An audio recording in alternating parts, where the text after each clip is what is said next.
এক বলদ বিয়ে হয়েছে। তা বাংলাদেশে আগে তো বিয়ে টিয়ে করার পরে বউ দেখতে আসতো, এখন তোমরা যাও বউটো গ্রামে আসলে যাও, যাও না? ওই বুড়ি তো গিটি ঝুল দেয়, উনি মনে হয় যায় না সব বাড়ি করে।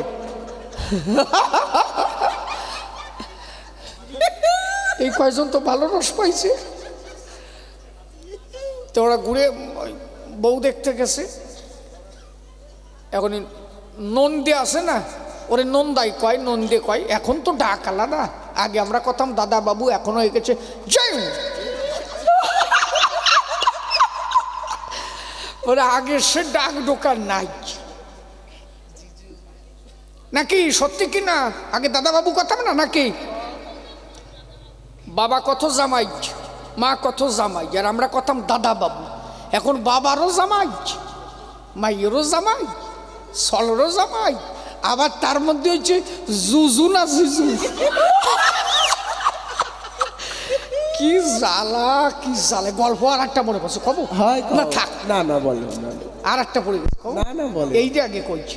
এই যেটা কেবল মনে করিস 3 সালই কব এই জিজুরি দিয়া, এই যে পৌষ মাস পড়িছে, তা 3 সালই যুক্তি করিয়ে জামাইবাবুরে নিমন্ত্রণ দিয়েছে। যাই কলকাতার জামাইবাবু, তাদের ডাক তো আরো আলাদা, তাই না? যাই জামাইবাবু নিমন্ত্রণ দিয়েছে, জামাইবাবু পৌষ মাস পড়ে গেছে, একটু আসো, মা পিঠে টিঠে বানা পেনে খাইয়ে যাইয়ে নে। আহা, জামাইবাবু গ্রামে আইসে, জামাইবাবু ঘুরে ঘুরে দেখছে, আর দেখে যে এই মাথা নিচে, আর ওই বুড়ো বিটি দেখে না, সাদা খালি বোঝে না। উনি এই রসের গল্প না শুনে যায়, কি ভাব ওনার চাইয়ে দেখ। হ্যাঁ, আরে খালি গিটি উঁচু। হ্যাঁ বাবা একটু নিচে, তো ওনার ভাব নষ্ট হচ্ছে বোঝো। তা জামাইবাবু গ্রাম দিয়ে ঘুরে বেড়াচ্ছে, আর দেখে যে ওই খেজুর গাছে ঠিলিয়ে দিছে। ওটা তো কলকাতার লোক, ও ছাতা দেখে নাই। বড় শালির বোঝে, ওই যে গাছের উপরে ওটা কি রে? বড় শালি গ্রামের মানুষ, ওটা তো বাংলা, ঝাড়া বাংলা। ওই খেজুর গাছে ঠিলিয়ে দিছে। ওটা কি ঠিলে মানে কি বলিস বলতো, ওখানে কি হয় বলতো? বড় শালি কয় যে ওর মধ্যে রস দেয়, ওখান থেকে টপটপায় রস পড়ে, ওই রস সাইকে সকালবেলা খালি, আর সে কি মিঠিয়া। জামাইবাবুর মনে ধরে গেছে, তাহলে ওই রস আমাকে একটু খাওয়ানো যায়? বড় শালি কয় যে তোতে গাছে উঠবে কেনা? পাশাতে মাঝি শালি কয় যে খাতি যখন চাইছি, গাছের রস না হোক তোর রস।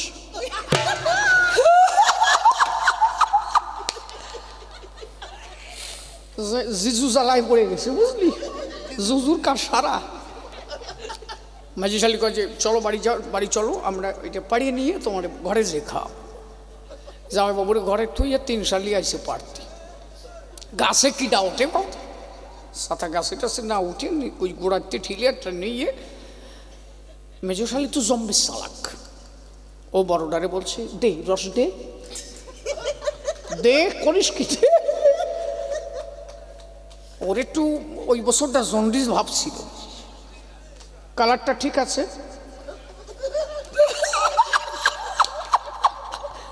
ওই কালার ঠিক আছে, মাঝেটার আর একটু ভাব, মানে 3টে কালার এক জায়গা হয়ে একটা কি কালার হয়েছে? কথা কইও গোসাই, কথা কইও, এটা ভ্যাকসিন কালার হয়েছে। ওই ঘটিতে করে জামাইবাবুর হাতে, জামাইবাবু সেবা নেন, একদম পাকা গাছের রস। জামাইবাবু যে ঢোক দিয়েছে, ঢোক দিয়ে খাওয়া সারা, বলছে তোরা যে বললি মিঠিয়ে, এ তো নোনতারে। ছোট শালি বলছে এখনো তো ডাগোজরে নাই, এর পরের কাটায় মিষ্টি হবে, মানে একটারও বিয়ে হয় নাই। এই জন্য তোরে করি বানা, কোন রস খাতি কোন রস খাবি টিয়ার পাইস না।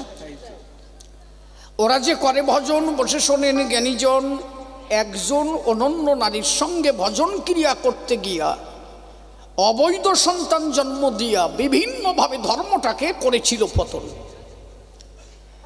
গৌরী ও বৈষ্ণব এবং মহাপ্রভু যে ধর্ম দিতে চেয়েছিল সেটাকে এরা নষ্ট করে দিল।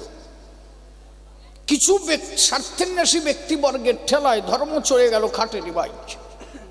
মহাপ্রভু বিশুদ্ধ ভাব নিয়ে এসেছিল ধরায়, অনেকে তা বুঝতেই পারে নাই। এরা বলল আমরা রসের ভজন করব, আমরা নারীর কাছে যাব, কিন্তু জায়গার বস্তু কোথায় কথা কই জায়গায় রাখবো। এত সোজা নাকি? হ্যাঁ, ওই যে কটা কয় যে জায়গায় বস্তু জায়গায় রাখবো, মেডিকেল বোর্ড বসায় টেস্ট করে দেখবা, একটাও ঠিক নাই। অতএব ছাতা দিয়ে দরকার কি? বিয়ে ওরা ওর কাছে যাও, ভেজাল মিটে যাক। কি বাবা, অসল্লির মধ্যে মতুয়ারা থায় না। পরিষ্কার বিয়ে করা ভালো না রে, বিয়ে যাও, কোনো ভেজাল নাই। ওই ভেজালের মধ্যে আমরা যাবো নাকি? মহাপ্রভু করেছিল চিন্তন, সব ভেঙে চুরে বিশুদ্ধ মতবাদ প্রতিষ্ঠিত করবে। বাধা করেছিল অনেক ব্রাহ্মণ। এই জন্য কয় ব্রাহ্মণ মহাপ্রভুকে বলল, তাই মহাপ্রভু নিজে আচণ্ডলে দিতে কোল, মুখে বলে হরি বল, সর্বজাত একত্রিত করতে চেয়েছিল, কিন্তু বারবার বাধাপ্রাপ্ত হওয়ার পরে ব্রাহ্মণরা চিন্তা করে আমাদের নিজের ঘরের ছেলে যদি বিপদে পড়ে, ওইটাই দেখে আমাদের বিপদ ডেকে আনে বারে বারে। মহাপ্রভুকে নষ্ট করে দেবার তরে সমাজ থেকে বহিষ্কৃত করে। মহাপ্রভু করলো বর্ণনা, ওতে আমার অসুবিধা হবে না, ওরা যদি বাদ দেয় আমি আর যাবো না। কিন্তু কয় বাউন দেখলো, তাই ওরে বাদ দিয়ে তো আরো বেতালে পড়েছি, ও তো থামে না। বড় বাউনরে পাঠালো, মহাপ্রভুর কাছে গিয়ে বললো তুমি যাও, তাড়াতাড়ি ঠিক করে ফেলাও, ও যেন ঘর সারা হয় না।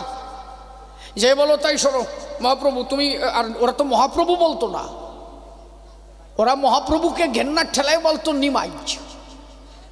শোনো নিমাই, তুমি আমাকে বাহনের ঘরে চল, মুখে বলো হরি বল, তাতে দোষ নাই, কিন্তু তুমি ছোট জাতের মধ্যে মিশতে গেলে তেতে আমাদের জাত চলে যায়, এ ভাববার বিষয়।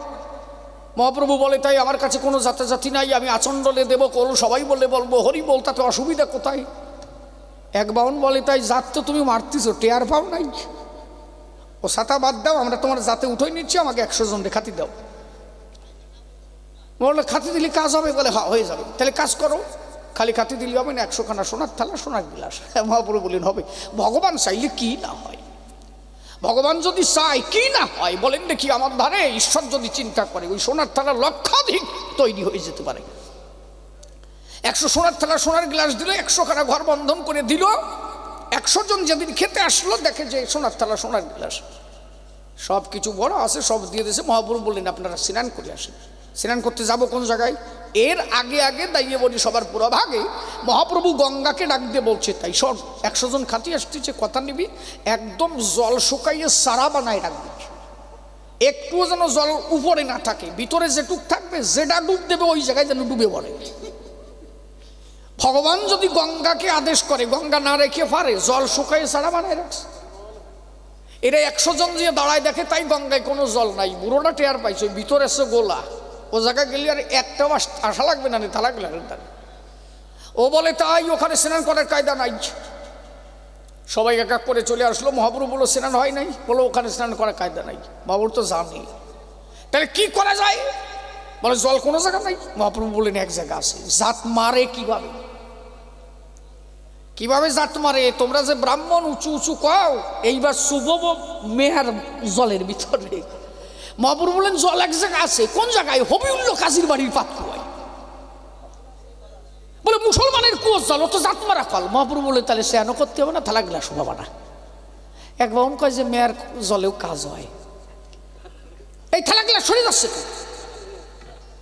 কথা বুঝেছো বাবা? দেখো এরা কিভাবে জাত মারিছে দেশে। যেই দেখে যে থালা গ্লাস সরে যায়, ও মনে মনে ভাবে তাই অসুবিধা হয়ে গেলে এখন যাবো কোন জায়গায়? বলো ওই জায়গায় স্নান করলে কাজ হয়। তাহলে কি করা যায়? বলে আমাকে বইতে লেখা আছে, মানে আসলে তো নাই, মিথ্যা। বলছে বইতে লেখা আছে ঘটির গলায় দড়ি বেঁধে ওই পাতকুয়োর ভিতরে ডুবাই দিতে হবে। যদি ঘটি একদম স্টেপ বাই স্টেপ, মানে সরাসরি উঠে আসে, কোনো দোষ নাই। আর যদি ওই ঘটি পাতকুয়োর সারিতে একটু যদি টাচ লাগে, তাহলে জলে দোষ হয়ে যাবে। কত বড় বাতিল কথা বোঝো? মহাপ্রভু বলে, ওরে শালা কি বুদ্ধি, কাগে করে জন্মাইছি আমি। ঘটি যদি সরাসরি ওঠে তাহলে জল গঙ্গার মতো পবিত্র হয়ে যাবে, আর ঘটি যদি পাতকুয়োর সারিতে টাচ লাগে তাহলে গঙ্গা জলের মতো নষ্ট হয়ে যাবে। মা বলেন ঠিক আছে ঘটি দাও। মহাপ্রভু পবন দেবরে ডাক দিল, পবন আমার কথা নাও, ওই পাতকুয়োর মধ্যে যাও, এই কয়শালা যেই ঘটি দেবে তোমার ওই ঘটির মধ্যে থাকতেই হবে, এমন হাওয়া দিবা যাতে সারি ফাইটিয়ে যায়। ওরা যেই ঘটি দেশে পবন্তর মধ্যে আছে, মহাপ্রভুর কথা না শুনে পারে, জগতের হত্যাকর্তা বিধাতা যিনি তার কথা না শুনে পারে। ওরা যে ঘটি দেশে কি বলবো আপনাদের কাছে, ঘটি তুলতে গেছে দুষ্ট পবন ভিতরে ঢুকে এমন ধাক্কা দেশে ঠন ঠন করে উঠতেছে। বুড়ো বামুন কয় যে কাজ হয়েছে, তলায় ঠন ঠন করে কেন? ছোটটা কয় যে কথা কইয়ে না, স্যান করি ওঠো, থালা গেলাস পাবা না, ও তলা দিয়ে যাওয়া সঙ্গিয়া। ওই পাতকুয়োর জল মাথায় ঢলিয়ে গেল, রসাতল এক এক করে আসলো। মহাপ্রভু বলে ঠিক আছে সব কিছু দেয়া আছে। মহাপ্রভু তো বুঝতে পারছে কি হচ্ছে। ওরা রন্ধন করতে গেল, দেখে যে চাল আছে, ডাল আছে, কলা আছে, তরকারি আছে, সব আছে, খালি আগুন নাই। ওরা একদিন বলে নিমাই খাওয়ার সময় করো উপহাস, তোমার আমার সর্বনাশ, সব দেশ আগুন দাও নাই। মহাপ্রভু বললেন আগুন দিয়ে আপনাদের অপমান করা যায় না। ব্রাহ্মণের মুখে আগুন জ্বলে, তাহলে ব্রাহ্মণদের আগুন দিলে তাতে ব্রাহ্মণ অপমান হয়, এটা দিলে অপমান করা আমার দ্বারা তো হয় না। বুড়োটা কাছে দেখেছিস পিন মারতেছে, ও আগুন আগে জ্বলতো এখন আর জ্বলে না। মহাপ্রভু বলেন এখনো জ্বলে, এখনো আগুন জ্বলে। তেমন হরিভক্ত হলে তার মুখে আগুন জ্বলে। ব্রাহ্মণের মুখে আগুন না জ্বললেও হরিভক্তের মুখে আগুন জ্বলে। ওই 100 জন ডেকে বলে যদি সেই রকম মানুষ থাকে বিশ্বতলে, সে রন্ধন করে দিলে আমরা 100 জনে খাবো দলে দলে, দেখাও দেখে আছে নাকি? মহাপ্রভু বলেন আছে বানাই, মুসলমানের ছেলে পারে। তোমরা তো এত জাতাজাতি করো, মুসলমানের ছেলে পারে। তখন মহাপ্রভু ডাক দিয়েছে, কোথায় আছো হরিদাস, এইবার এসো আমার পাশ। সবাই তোমার করো অবিশ্বাস, কিন্তু তুমি যে হরি নামের দাস, দেখাও সভা তলে। একজন ব্রাহ্মণের মুখে আগুন না জ্বললেও হরিভক্তের মুখে আগুন জলে। শুকনো কাঠ হাতে তুলে গৌর হরি হরি বলে যখন থুৎকার দিল, দেখতে দেখতে জয়নি তাই গৌর হরি বলে, দেখতে দেখতে অগ্নি জ্বলিয়া উঠিল। তাহলে অন্তরে করি ধারণা, বিশুদ্ধ মানুষ হলে জাতাজাতি গিয়ে ভুলে, মানুষ হলে তার মুখে আগুন জ্বলে। ব্রহ্মত্ব পায় তার নিজের চরিত্রের ঠেলায়, জন্মগত কোনো কিছু হতে পারে না। একজন ব্যারিস্টার, নাপিতেশ্বর ব্যারিস্টার হবে না? হাইকোর্টে গিয়ে আপনি বলতে পারবেন নাপিতেশ্বর? পারবেন কি?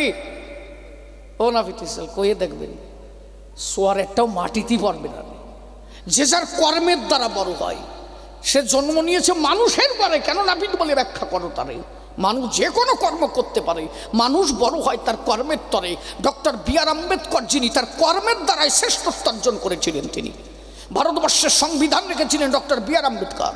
মনে রেখো তাই মাহারের ঘরে জন্ম, যার স্কুলে যেতে গেলে স্কুলে জল দেওয়া হতো, কোনো পাত্র তাকে স্পর্শ করতে দেওয়া হয় নাই। ভাবো কত অত্যাচার। 1891 সালে বসে শোনেনি জ্ঞানী দলে আম্বেদকর সাহেব জন্ম নিয়েছিলেন। স্কুলে গেলে তারে কোনো পাত্র, জল খেতে গেলে যে গ্লাসগুলো ধরতে হয় কি জগ ধরতে হয়, কোনো কিছু স্পর্শ করতে দেওয়া হয়নি। যখন জল পিপাসা চাপতো হয়ে থাকতো, উপর দিয়ে ঢালিয়ে দেওয়া হতো। বলা হতো আমাকে ধরতে দেওয়া হয় না কেন? ওরা বলতো তাই তুই শুলে আমাদের জাত চলে যায়। আম্বেদকর সাহেব বলেছিলেন, আমি যদি বেঁচে থাকি একদিন দেখাবো, শ্রেষ্ঠত্ব অর্জন করে দেখাবো, মানুষের জাতিতে কিছু আসে যায় না, সে তার কর্মের দ্বারা বড় হতে পারে। আম্বেদকর নিজের কর্ম করে শ্রেষ্ঠত্ব অর্জন করেছিল। ভারতবর্ষের সংবিধান যিনি রচনা করেছিলেন তিনি বাবা সাহেব বি.আর. আম্বেদকর সাহেব। গুরুচাঁদ ঠাকুর বলেছিলেন তাই, কর্মদোষে হয় কর্মগুণে হয় রাজরানী, কর্মদোষে হয় বাড়ানি। কথা কইস তোরে কই নাই বাবা, মানে ওই কথার কথা। আসলে পুরা কপালি কি কইছে খালি খালি না। ওই যে বলদ বিয়ে হচ্ছে, গল্প রয়ে গেছে না নাকি? বলদ বিয়ে হচ্ছে, এখন ওই ননদে ঘুরে ঘুরে দেখাচ্ছে, দেখো বৌদির বলছে, বৌদি এই যে মামা শ্বশুর আইছে, প্রণাম করো। প্রণাম দেশে মামা শ্বশুর আশীর্বাদ করছে, থাক মা থাক, আশীর্বাদ করে দীর্ঘ আয়ু হোক, সলমাই দিয়ে ঘর ভরি ফেলাও। তখনকার আশীর্বাদ দিত তাই। তখন এক একজনের 8টা 10টা, আমি তাই আমার বাবা 7 নাম্বারের। হাসিয়া পড়ি না, হাসিয়া পড়ি না, তা সত্যি কথা। তখন কম হলি 5টা 6, তোকে কয়টা কটি। এখনকার দিনের মতো তখন তো ছিল না। কি গুসাই কথা কবেন, সত্যি কথা কিনা, তা একটু গিটি জুল না দিলি বাবা হয় নাকি, বোঝেই না। হ্যাঁ, তা যার কাছে প্রণাম করে আশীর্বাদ করে, থাক মা থাক, দীর্ঘ আয়ু। এন ওই বলদ বারিন্দার খুঁটি ভেঙে বেলায় দিস। বলদ ভাবতে যে বিয়ে ওরি আনছি আমি, আমার প্রণাম না দিয়ে আর মাঝিড়ি দিয়ে বেলায়। ওর ননদ বুঝতে পারছে, দাদা তো রাগ হইছে, খুঁটি তো ভেঙে ফেললো।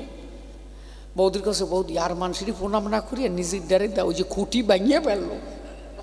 ও বলদ তো, বলদ ভাবতে যে বিয়ে ওরি আনছি আমি, আমার সামা না দিয়ে আর মানুষেরই দিয়ে ব্যাপারটা কি। ওর বৌদি যাইয়ে দাদার একটা আন হয়ে প্রণাম দিচ্ছে, ভাবিছে যে বলদ বিয়ে হয়ে গেছে, আর কাজ হয়ে গেছে আমার, এই শালা বলদ ছাড়া আর কিছু না। টান টান হয়ে সবাদ আছে, আর ওই বলদ মাথায় হাত দিয়ে আশীর্বাদ করছে, থাক মা থাক, দীর্ঘ আয়ু হোক, সলমে এদের ঘর ভরে ফেলাও। ওর বউ কাজে পোড়া কবেলে, আমিও তোর বউ বললাম, এই মা বললাম নাকি, কাজে দেখ আমি তো কতি চাইছিলাম না, জোকে জোকে বড় হয়ে গেছে। এই জন্য যা বলছে জোকের মানি বলেছে, ধরো এবার ধরি টান, আগে গিয়ে শোনাই ছোট্ট একটা গান। দেখো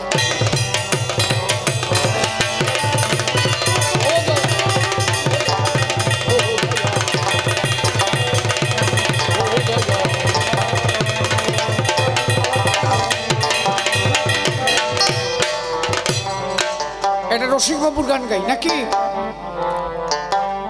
ও দয়াল কেন তোমার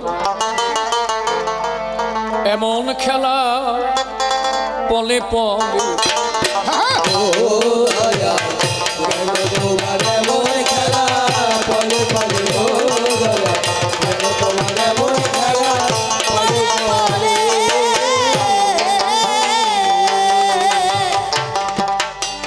অকুলে তরাও কারো, অকুলে তরাও কারো, অকুলে তরাও কারো, কারো বা ভাষাও জলে। ও দয়াল কেন তোমার এমন খেলা পলে পলে, ও দয়াল কেন তোমার এমন খেলা পলে পলে।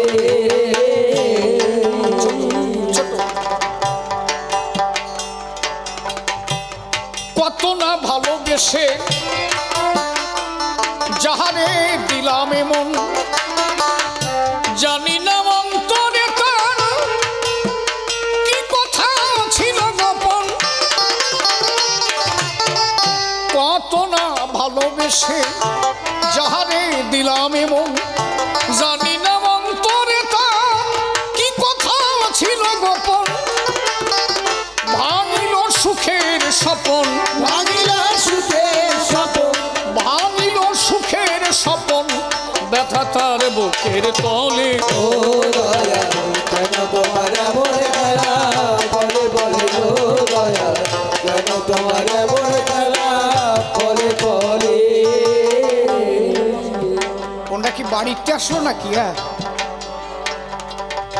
ঘুম একটা দিয়ে আইছে না। এইবার ওই কয়জন জ্বালাবেন, তোমরা কয়জন ঘুমাতে যাবো, ওই 3জন বসে থাক, আমি গাই আর ওনারা শুনুক নাকি।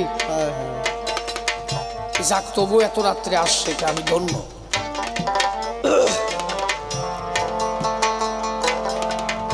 একটা টাইম পাগল বিজয় সরকার যখন চলে গেলেন, এই কবি গানটাকে যিনি বাঁচিয়ে রেখেছিলেন প্রয়াত শ্রদ্ধেয় রসিকলাল সরকার মহাশয়। এখনো পর্যন্ত আমার মনে হয় উনি যে স্কেল মেরে গান গাইতো, এত স্কেল মারা সরকার আর কেউ হয় নাই। বুড়ো বয়সে যা টান দিছে না,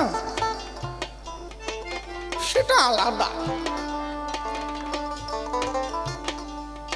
উনি যেমন এক কথা বললে মানুষ হেসে আসর মোটে মজিয়া যেত, সাথে সাথে এমন কোনো কথা বলতো চোখের জল টপ টপ টপ টপ করে ঝরে পড়তো।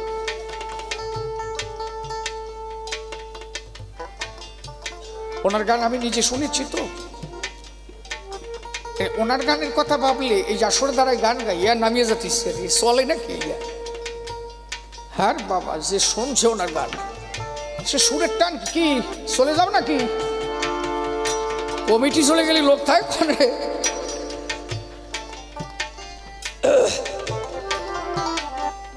রসিকবাবু লিখলেন, ও দয়াল কেন তোমার এমন খেলা বলে বলে।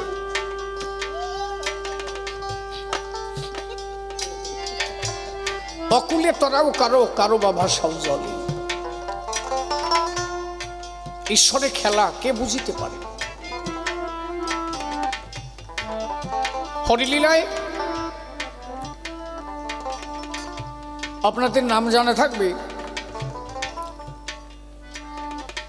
লালচাঁদ গোসাই। যে লালচাঁদ গোসার বাড়ি তারক গোসাইকে সঙ্গে নিয়ে, মৃত্যুঞ্জয়কে সঙ্গে নিয়ে হরিচাঁদ ঠাকুর গিয়েছিলেন।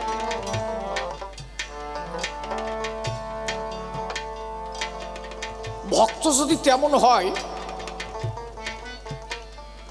ভগবান ভক্তের এঠো প্রসাদ গ্রহণ করেন।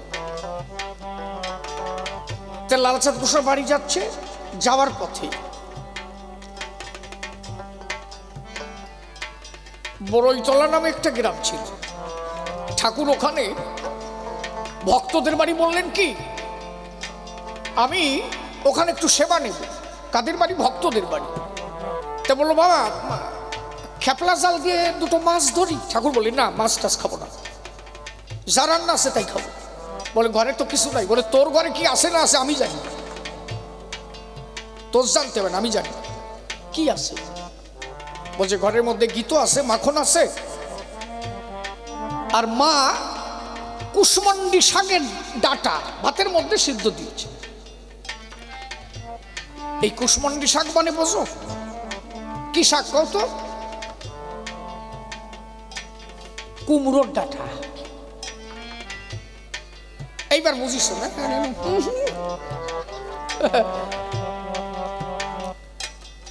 তা সব দিয়ে ঠাকুর এক পাতে নিয়ে ভাত মাখাইছে।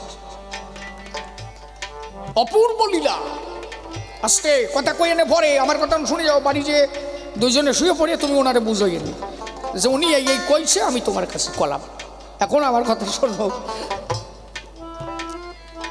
এক পাতে ভাত মাখাইয়ে তার গোসের পাশে বসে আছে, কাঙালিয়ে বসে আছে, লালচাঁদ বসে আছে।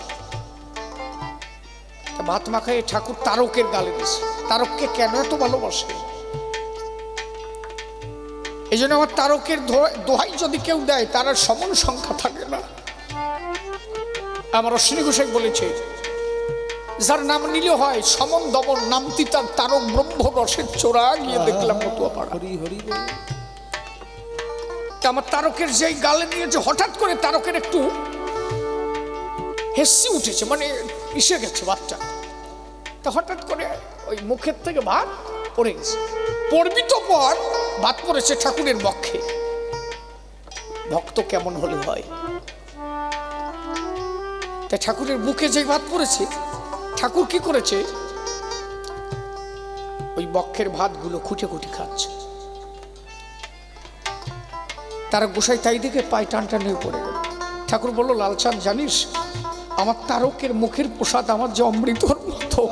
জগতে হরিভক্ত যদি কেউ হয়, তার মুখের ওই এতো আমার কাছে অমৃত সম। এটা বিচিত্রময় লীলা। তার যদি একান্ত ভক্ত কেউ হতে পারে, ঈশ্বর তার এঠো প্রসাদ গ্রহণ করে। তিনি পারেন নাকি? আমাদের নবদ্বীপে সুমন্ত গোসাই ছিল, সদানন্দ গোসাই। তো বেশি দিন কথা না, 30 বছর টছর হবে। সেই সদানন্দ গোসার মেয়েটা মারা গেল বিষ খেয়ে, তুতে খেয়ে মারা গেল। নবদ্বীপের টিকিধারী বৈরাগীরা যারা বলল এখানে আর ডাঙ্কা বাজাতে দেব না, ওই গোসাই বেঁচে থাকতে তার মেয়ে মারা গেল কেন? গোসাই বাড়ি আসলো, দেখলো মেয়ে তুতে খেয়ে মারা গেছে। গোসাই বলেন, এই 10-15 জন লোক পাওয়া যায়, ডাক দে তো, ডাঙ্কা বাজাতে যাবে। ঠিকানা বলে দিচ্ছি, এখনো সেই মেয়ে বেঁচে আছে, আমার বাড়ি আসার নামা করে। কৃষ্ণনগর হাসপাতাল থেকে ডেথ সার্টিফিকেট দেওয়া হলো, মেয়ে বাড়ি নিয়ে যাওয়া হলো। খালি সদানন্দ গোসাই বলছিল আমি না আসা পর্যন্ত মেয়ে যেন পুরানো না হয়। নবদ্বীপ কলাতলা ঠিকানা লিখে না, মেয়েটার নাম ললিতা, বিয়ে হয়েছে বর্তমানে গাংপুর বর্ধমান। তার এক ছেলে এক মেয়ে, আমার কাছে তার নাম্বারও আছে, প্রায় আমার সাথে কথা বলে। তা 15 জন মানুষ একসাথে মিশে ডঙ্কা বাজায় হরিনাম করেছিল, 3 রাত 3 দিন হরিনাম হয়েছিল। না খেয়ে 3 রাত 3 দিন হরিনাম কি হতে পারে ভাবো।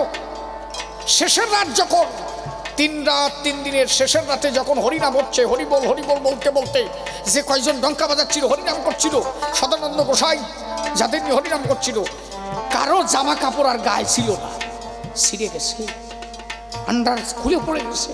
সবাই হরি প্রেমে বিভোর হয়ে দোলায় ঘোরাঘুরি যাচ্ছে।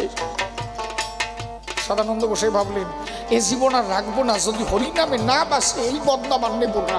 ঠাকুর তুমি নাই?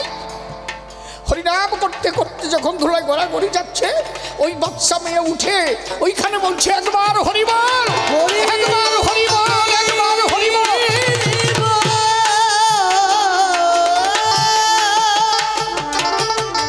মেয়ে যখন বেঁচে গেল, সদানন্দ গোসাই বললো কটা ভাত আনতো, পান্তা ভাত দেওয়ার খাক। ভাত খেলো না, অল্প কটা মুড়ি এনে দেওয়া হলো, মেয়েটা মুড়ি খেলো। সদানন্দ গোসাই বললো কি ও যেন জীবনে আর ভাত না খায়, ওর যেন মুড়ি খেয়ে বেঁচে থাকতে হবে। এখনো পর্যন্ত সেই মেয়ে মুড়ি খেয়েই বেঁচে থাকে।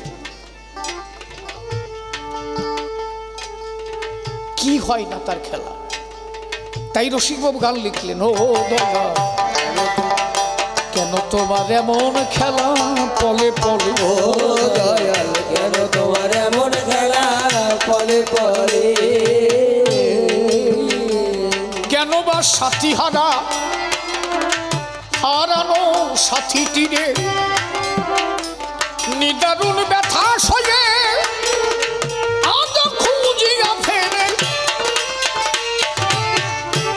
কেন বা সাথী হারানো সাথী তীরে নিদারুণ ব্যথা সয়ে আজ কুলে ফেরে,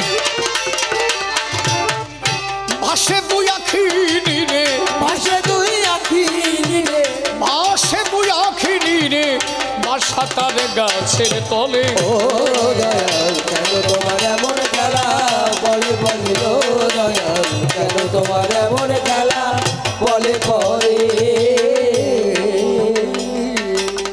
আনন্দের সংসার বয়ে যাচ্ছে, কি সুখে আনন্দে সংসারে 30 জন মানুষ একসাথে খাচ্ছে। তার খেলা কে বুঝিতে পারে। হঠাৎ করে ওই বাড়ি থেকে একজনকে তুলে নিল, চলো তোমার চলে যেতে হবে। সঙ্গে সঙ্গে বাড়িটা কান্নায় ঢলে পড়ল। আবার দেখা গেল কোনো মা বিয়ে হয়েছে, 30 বছর সন্তান হয় না। ঈশ্বরের করুণায় সেই বাড়িতে কোনো নতুন অতিথির আগমন ঘটেছে। আনন্দে প্রফুল্লিত হয়ে সেই বাড়ির মানুষ সবাই হাসতেছে, খেলতেছে। তার মানে কি? তিনি কখনো কাউকে কাঁদান, কখনো কাউকে হাসান। আবার এমনও দেখেছি আমি, কোটিপতি গ্রামের সব থেকে বড়, 1 বছরের মাথায় ভিক্ষার ঝুলি তার কাঁধে নিতে হয়েছে। সে নিজে কোটিপতি হয়ে এত আত্ম অহংকার দেখাইছে, দেখা যাচ্ছে 1 বছর পরে নিজে পরের বাড়ি ভিক্ষা করে খেয়েছে। তিনি যেমন দিতে পারেন, আবার তিনি নিতেও পারেন। এই জন্য আমার তারক গোসাই লিখেছিলেন, দিয়ে দান কুড়াইয়ে লয়, যেমন বালকে করি দান খেলায়, দিয়ে দান কুড়াইয়ে লয়, তেমনি মিশাই 16 আনা, দয়াময় তোর যে দয়ার নাই তুলনা। কড়ি খেলা বোঝো তো? হওয়া কড়ি খেলেছ না? 4টে কড়ির দাম দিত, তারপরে কড়িতে কড়িতে লাগাতো, তাই না? আবার হাত দিয়ে গুছাই দিত। সারাটা জীবন ভরে একই বিছানায় আসতে। এমন একটা দিন এলো, কালের কালচক্রে স্ত্রীকে রেখে স্বামী জন্মের মতো বিদায় দিয়ে চলে গেল।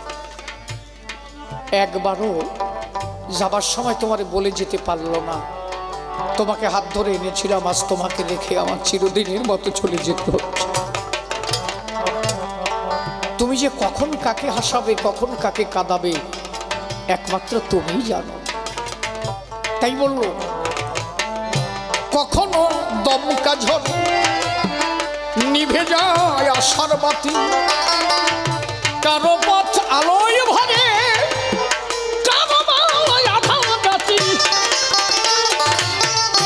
কখনো দমকা ঝরে নিভে যায় আশার বাতি, কারো পথ আলোয় ভরে রশিখারায়ে সাথী, রশিখারায়ে সাথী, ওরে রশিখারায়ে সাথী জনমভর পথে চলে। ও দয়াল কেন তোমার এমন খেলা পলে পলে, ও দয়াল কেন তোমার এমন খেলা পলে পলে। দাঁড়াইয়া বলি আমি ধর্মসভা স্থান, যেভাবেতে প্রশ্নপত্র করল উত্থাপন, কলির মায়ায় সে প্রেমে দেখো শুকাইয়া গেল, মহাপ্রভু যে প্রেমে দিতে জগৎ মাঝে এলো। ওই যে নেরা নেরির ভজন যারা করিয়া বেড়ায়, সেই ভজন নষ্ট হলো কলির মায়ের দ্বারা। তাই অকামনা প্রেম ভক্তি দিতে শ্রীহরি চাঁদেল, একবার প্রেমানন্দে ভক্তবৃন্দে হরি হরি বলো, হরি হরি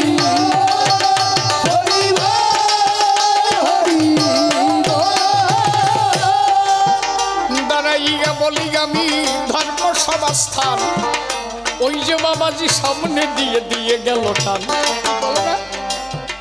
শ্যামলির কথা একটু শনিবারে চাই, ও ক্যাসেটে শুনি আমার কাছে শনিবার আসায়।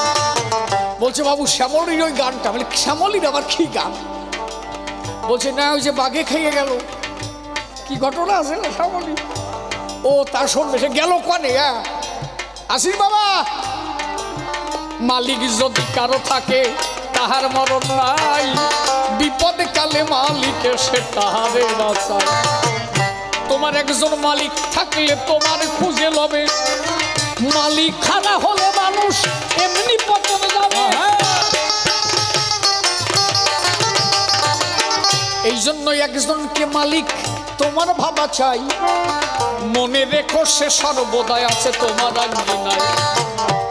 মালিকের পরে যদি কেউ দিতে পারে ভার, অনায়াসে ভব সিন্ধু হয়ে যাবা পার। সেই ঘটনা বলতে চাই, বলি সবার ঠাই, শ্যামলী নাম করে গাভী মাঠেতে সরাই। মালিক মাঠে দিয়ে গেল শোনেন জ্ঞানীজন, একটা বাঘে এসে তারে করলো আক্রমণ।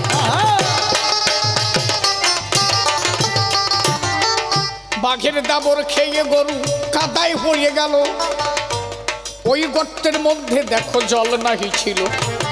ঘটনাটা এমন হলো, বাঘে যখন দাবর দিল, গরুটা লাফ দিল, দড়ি ছিঁড়ে গর্তের মধ্যে পড়ে গেল, কাদার মধ্যে। বাঘ ওই গরু খাবে বলে ও ঝাঁপ দিচ্ছে, দুইজনও কাদার মধ্যে। দুইজন তো কাছাকাছি। বাঘ বলছে আমি তো মরিছি। গরুরে বলছে দেখ আর তো যাওয়া যায় না, কাদায় ডেবে গেছি, একটা কাজ কর, আমার তো বাসার কায়দা নাই, তোর গেটির একটু আগে একটা কামড় দিয়ে যাই। বলছে তোরও তো আজকের বাসার মতো মানুষ নাই। শ্যামলী গাভীকে বলছে তুইও তো আজকের বাঁচবি না, তুই তো কাজায় ডুবে গেছিস, তোরও মরণ আছে। শ্যামলী বললেন না আমি মরবো না, মরণ তোমার হবে না। বলে কেন? বলে দেখো আমাকে যত্ন করার জন্য আমার একটা মালিক আছে, প্রতিদিন সকালে বেলা আমায় খাবার দেয়, আমার ভালো মন্দ চেখে দেখে কোথায় কি হয়েছে রে ভাই, শরীর ভালো কি নাই আমার কত লক্ষ্য করে, আবার কাঁচা ঘাস কাশি দিয়ে কেটে আনে আমার ভালো, আমার কাঁচা ঘাস এনে খাওয়ায়, আবার বিচুলি যাতে বড় না হয় মেশিন বানাইছে আমার ছোট ছোট দিয়ে কাটিয়ে দেওয়ার জন্য। আমার মালিক আমারে কত যত্ন করে। দুইজনেই পড়েছি ডাব্বার ভিতরে।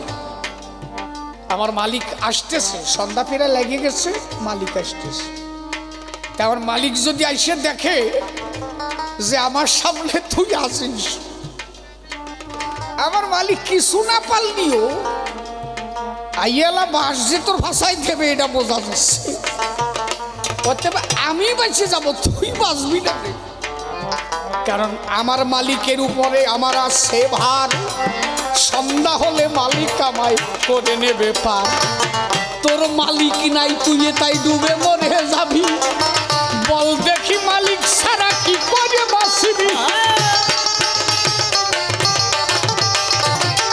এই জন্য মালিক যদি কেউ রাখে গো শরণ,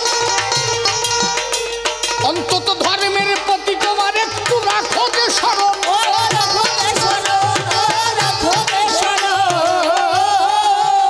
গভীর নিশীতে একা একা বেড়াচ্ছ ঘুরিয়া, কি করো কি ভাবছো কেউ জানি না দেখিয়া। একজন আছে মনে রেখো, সে সব কিছু দেখে। ভার দিয়ে যদি চলতে পারো তুমি তাকে, কোনোদিন ডুববা না, মনে রেখো তাই। ভার দিয়ে চলো ওই মালিকের ওঠাই। এই জন্য ঠাকুর বাবা পাগলা বলেছিল, তোমার যদি পাপ মনে হয়, পাপ করছো, একজনকে ভয় করো, পিছনে মালিক আছে। ঠাকুর বাবা পাগলা লিখলেন না, পাপের সাগরে যদি ডুবিয়া মরো, কান্ডারি আছে পিছে তার ডর। পাপের সাগরে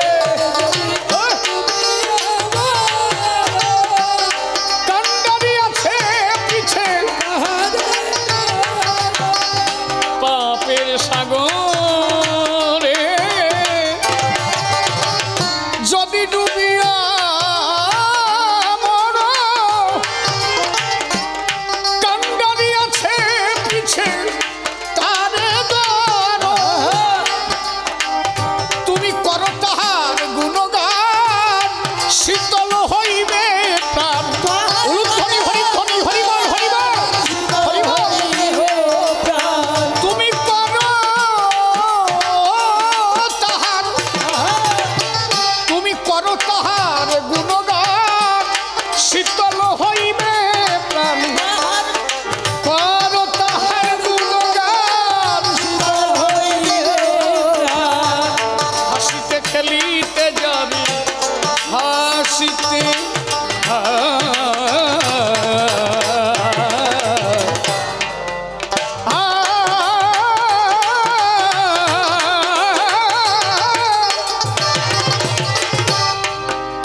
হাসিতে খেলিতে যাবি, হাসিতে খেলিতে যাবি, হাসিতে হাসিতে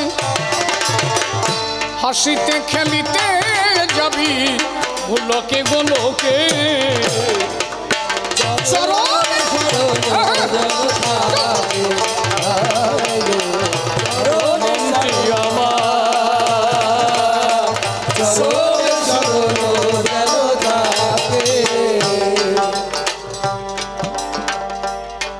আমার আমার বলে, আমার আমার বলে কহিও নায়ার, আমার আমার বলে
চরণের দিকে চরণে শরণ যেন থাকে ভোলা মনটি আমার চরণে শরণ যেন থাকে।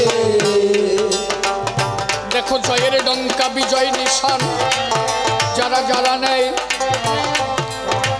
এটা প্রতিবাদী ধর্ম প্রতিবাদ শিখায় রে ভাই। নিশানের দুটি রঙে যাহা মোরা পাই লাল সাদা সাদা দিয়ে তার বর্ডার আটকানো রয়। কিন্তু বর্তমানে মতু আগে কত রং বেহে রঙের ধরে মূলত নিশান দুই ধরনের শোনেন নারী নরে সেটাই দুটো কালার থাকবে শুধু লাল আর সাদা জানি বসে শোনেন আছেন যত ভক্ত জ্ঞানী গুণী। লালটাকে আটকানো থাকবে সাদা বর্ডার দিয়া এর মধ্যে কি বা তত্ত্ব যাব গো বুঝিয়া।